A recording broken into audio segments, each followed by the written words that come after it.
Margaret's work began in the 1950s, when car ownership was booming and the government, alarmed at the clogged-up roads, decided to build the first motorways. However, existing road signs were totally inadequate for the new high-speed highways. And she and Jock horrified the signposting establishment by using upper and lower case letters instead of the accepted block capitals. I studied for 4 years at Chelsea, and graphic design didn't exist at that time. I think they called it commercial art. And I just loved doing life drawing and talking to fine artists and the students. It was just marvellous after school to just have that freedom. So Jock Kinneir came in one day to introduce the illustrators, printmakers, to what he would call design. And he set us a little project that involved some hand lettering, and I was just hooked from then on. Jock Kinneir was my tutor at Chelsea, and he asked me to join him as his assistant, working on the very new Gatwick Airport on the signs and graphics and that. And as a result of that, Sir Colin Anderson saw Jock's work and mine, but I was his assistant, and then they invited Jock to be their consultant.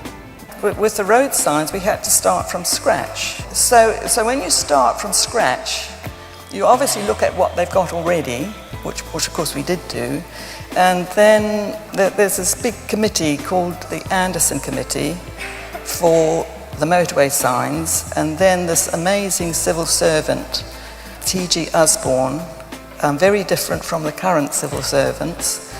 He said, okay, that works well on the motorway, why don't you think of adapting it to the entire network? So of course, we never dreamed that that would happen. So we almost started again in terms of redrawing the letter forms, because if you're starting drawing letter forms in terms of making it readable from the point of view of a driver, it's not a text face. And when people keep calling it a font, it's not. It's white lettering on a dark background and dark lettering on a white background.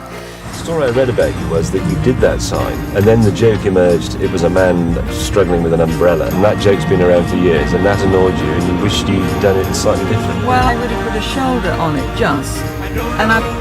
Huh? Oh, what, you want me to draw it on? Yes. Yeah, Come on, I'll do it. But I want you to direct me. Okay. Right, think of drawing a spade. As if you're drawing a spade, yeah? What do you think? Well, I think from here, it's wrong.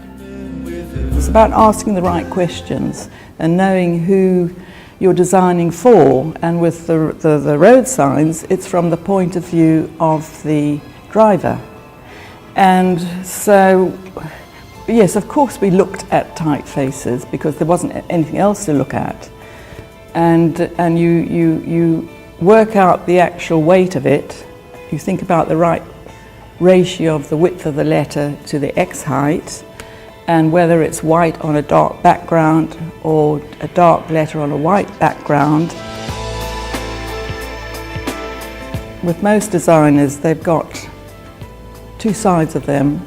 One likes to play and be creative and inventive, but if you've got a job that's to do with showing someone how to find their way on a road network or in a hospital or whatever, that is for a much larger public, it's a public at large, and you have the very responsible position of making things clear so that they can get from A to B quickly, and it's not about putting your personality into that particular design.